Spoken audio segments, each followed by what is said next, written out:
ভালোবাসতে হবে। নবী আমার আল্লাহর পয়গম্বর এত কষ্ট করলেন, উম্মতের জন্য মন পরিমাণ কষ্ট করলেন, আমরা কেন করতে পারবো না? নবীর জন্য জীবন দিয়ে দিব, জীবন নবীর জন্য রক্ত দিয়ে দিব, নবীর জন্য সব দিয়ে দিব, নবীর জন্য নিজের ছেলে, নিজের মেয়ে, নিজের মা বাবা সব কিছু কুরবান দিতে পারি আমরা।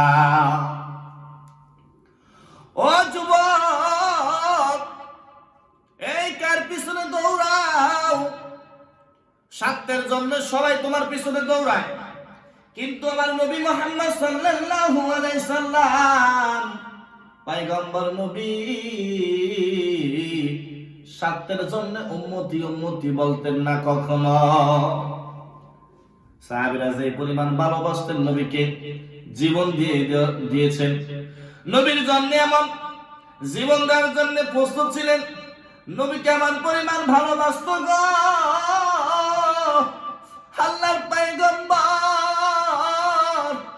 আহারে নবী আমার উহুদের ময়দানে কত কষ্ট করলেন, দান দান মোবারক শহীদ করলেন, মাথার ভিতরে একটি টুপি ছিলেন, লোহার টুপি ছিল, সেটাও ভেঙে ধ্বংস হয়ে গেলেন, শেষ হয়ে গেলেন গা।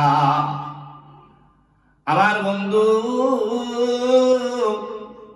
আসো আসো, নবীর সুন্নাত পরিপূর্ণভাবে মানি, আল্লাহর আইন মতন চলি, আল্লাহর বিধান মতন চলি, আল্লাহকে ভালোবাসি, আল্লাহ রসুলকে ভালোবাসি।